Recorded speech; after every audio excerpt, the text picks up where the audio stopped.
Hello and welcome to Semana Quince. This week is snowy and it's beautiful, and we get to keep talking about World War One. And our question this week is, how did Europe respond to the end of the First World War? So, although we tend to focus on the effects of World War One as the physical effects of people getting killed and wounded, it had a broader impact on society and morality. World War One broke down traditional structures of European society and led to a widespread decline of social cohesion, and there was a growing sense of nihilism, which paved the way for radical political factions to emerge. So the overall response to the First World War can be seen through three ways. First, the embrace of the absurd, Dadaist art, the return to decadence or decadence redux.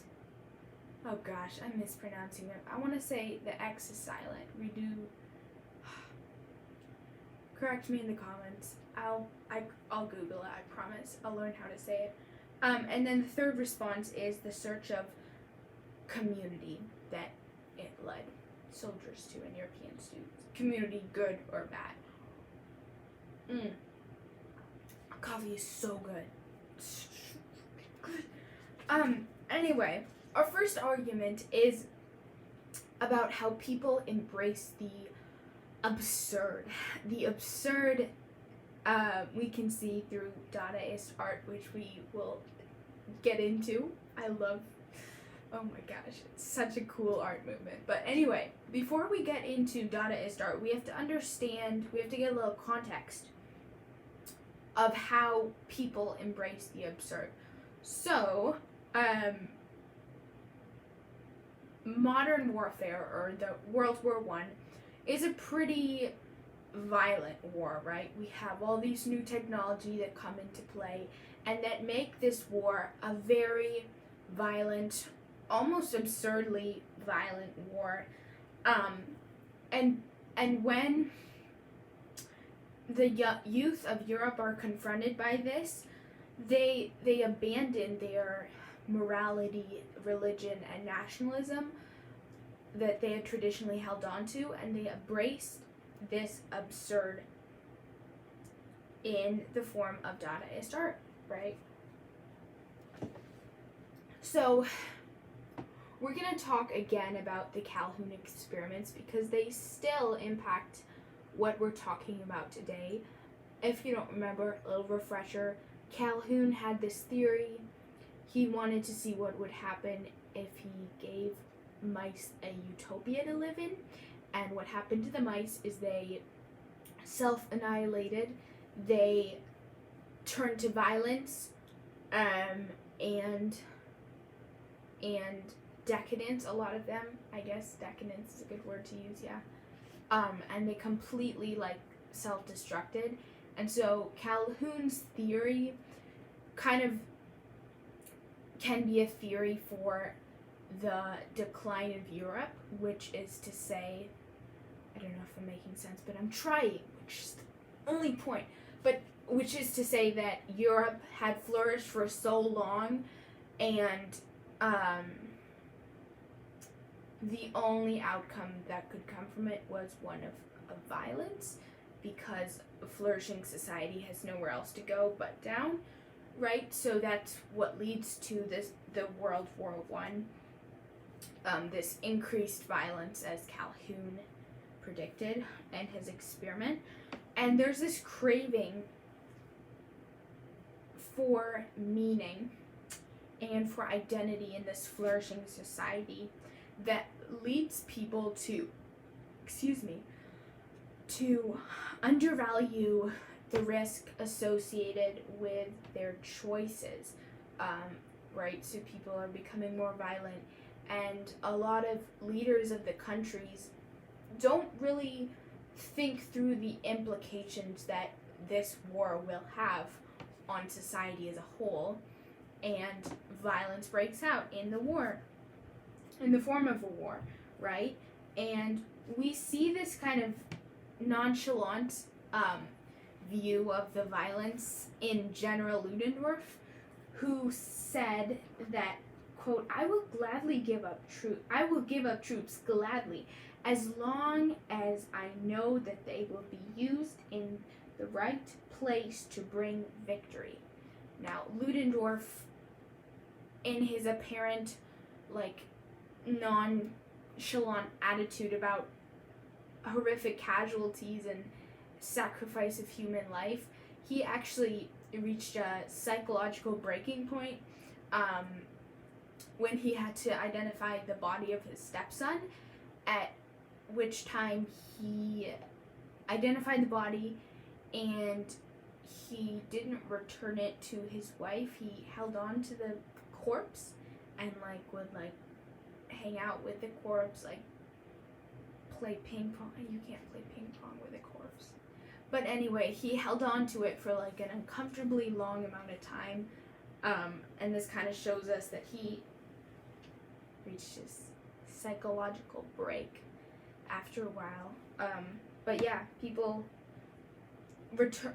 like Joseph Stalin talk about this and say, as Joseph Stalin says, one death is a tragedy, 1 million is a statistic, right? We can see this in Ludendorff's response.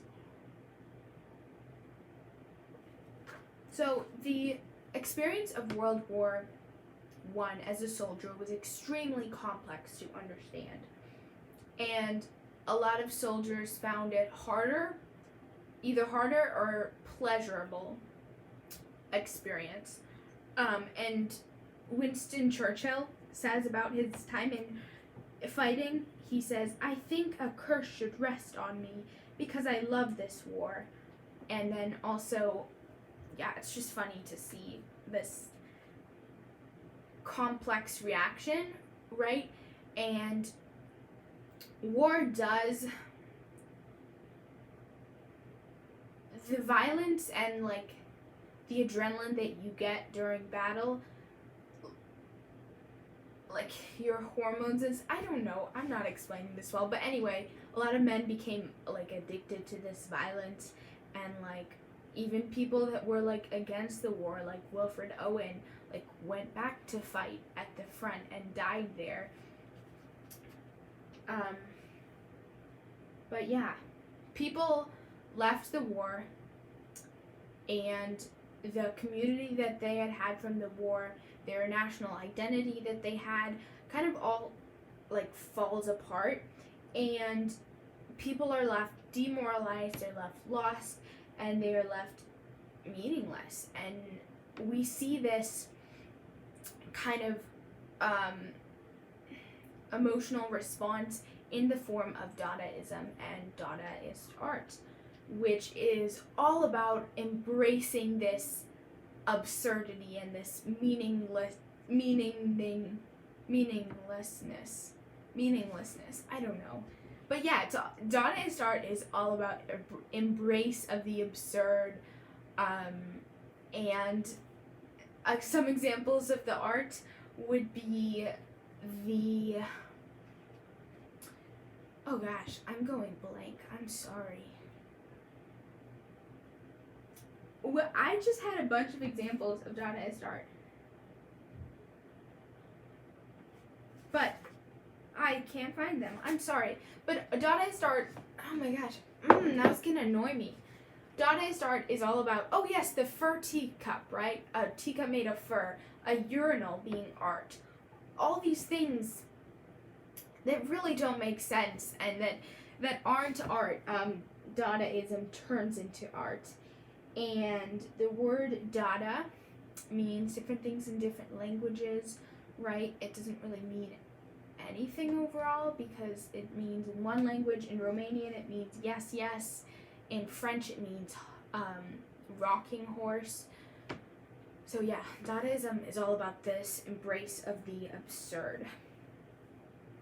And it takes the dullness of modern life and industrialization and remakes all of this into art. And a Dadaist cookbook written by Man Ray shows us the Dadaist spirit. For breakfast in this cookbook, you have to take a wooden panel that is 1 inch thick and like 16 to 20 inches in length, and you have to pick up blocks that are left on a children's playroom floor, and you have to attach them onto the panel, and voila, you have breakfast. And then Dadaist poetry is also kind of absurd and doesn't make any sense. You take a newspaper, you pick an article that you want, you cut out all the words of the article, toss them in a paper bag, shake gently, and then you dump out the bag, and in whatever order the words fall, you paste them to a paper, and then you have your Dadaist poetry, right? So people like Gertrude Stein and her portrait of Picasso. I can't remember the exact name of the poem, but it's a poem that if you read it and try to find meaning, you're gonna just spend forever, because it's not supposed to have this meaning. It's supposed to be absurd, right? Dadaism can also be seen as a political critique. Dr. Josepha Larish says this doctor, Josefina, I don't know, she looks white. Not that you can't name a white kid Josefina, but she says that Dada intended to make war against war. So it's a political critique, says this doctor. So that's Dadaism. Let's get into the second point before, I don't know what will happen. Oh, the sun's setting. I'll lose all my daylight. Well, a second point is that people respond to the end of the First World War by returning to decadence. So, well, some in society embraced the absurd, others turned to pleasure, drugs, alcohol, money, right? Bring them pleasure, numb their pain, kind of fulfills every want you could ever have. Just kidding. It doesn't. There's a lot of new cultural experience that come after the First World War, including jazz, which is this like amazing form of art and music. I can't read anymore. It's too dark. I want to turn on a light. No. Maybe. No, this is off topic. I'm gonna keep going. Keep going. Oh yeah. So there's this jazz culture, and after World War I, obviously Europe's high culture declines and is replaced by exotism and Orientalism. There's a big glamorization of drugs, murder, and gang violence during this period of post-war. A lot of countries in Europe, such as Germany and Austria, who are trying to deal with this post-war chaos, their organized crime really rises during this time period.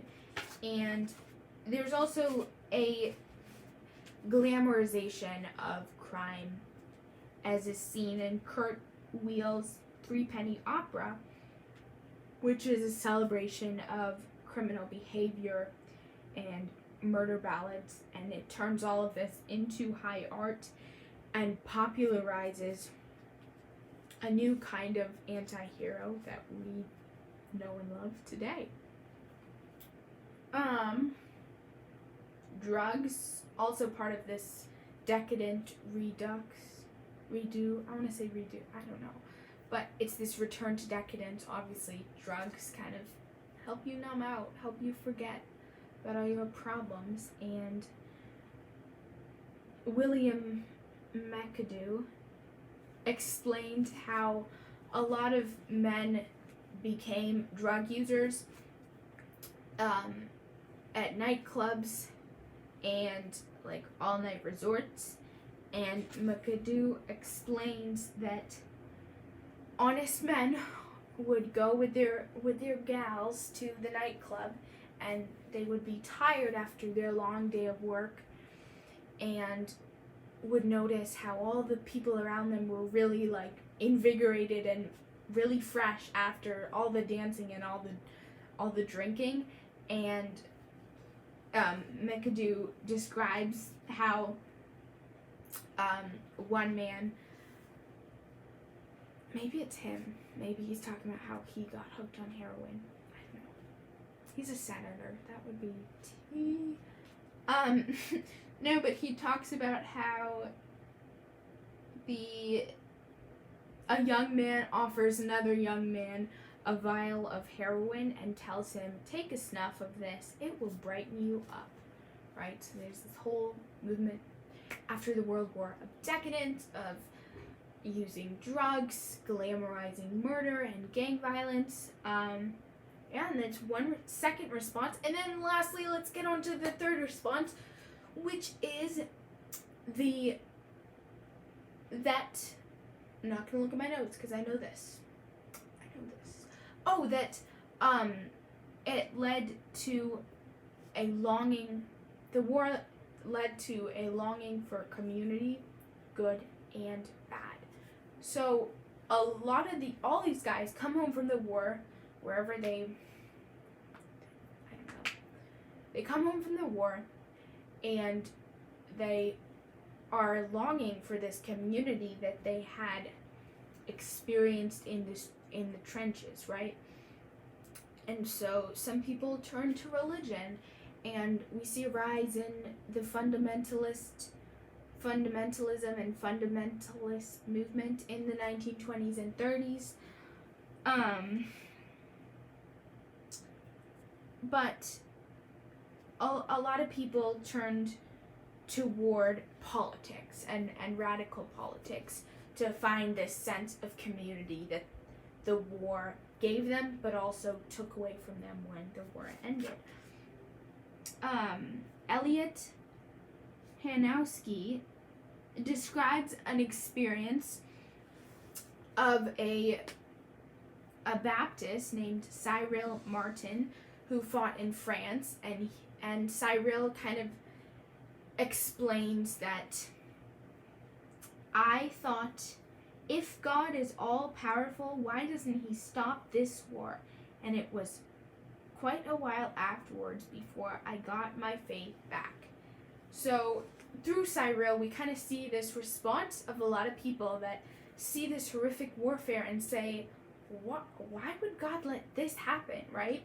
And so some people do return to faith after the war and become very religious, and other people turn completely away from their faith and turn towards politics to give them this community.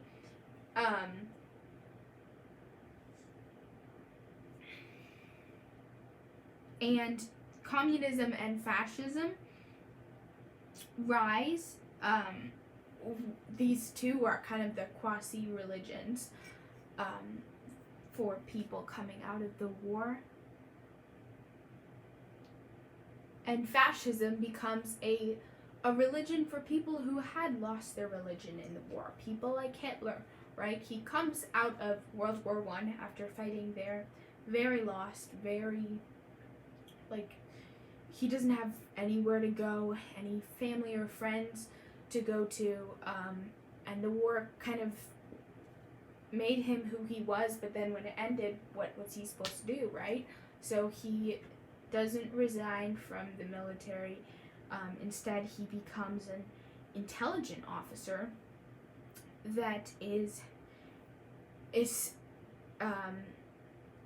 has an intention to investigate right-wing political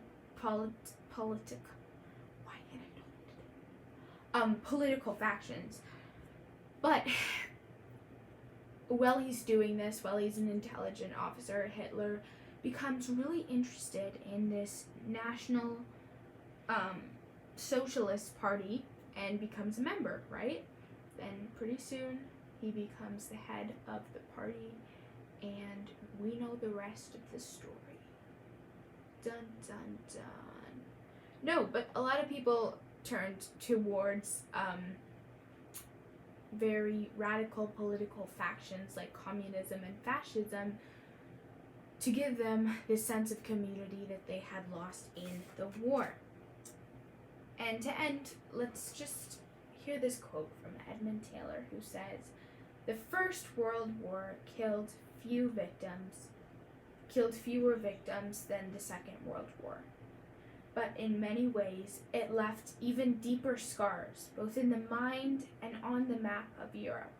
The old world never recovered from the shock." Wow, the shadows now, it's a weird way to end. From light to darkness, right? Just like the World War left the world a darker, different place. Okay, so to summarize, how did Europe respond to the First World War? Well, it responded in 3 ways. First, some people embraced the absurd, other people embraced decadence, and still other people longed for a sense of community that led to them joining radical political factions. Okay, that's it for week 15. Thanks for sticking with this little, I don't know, that was weird. Sorry, if you watched that, I'm sorry.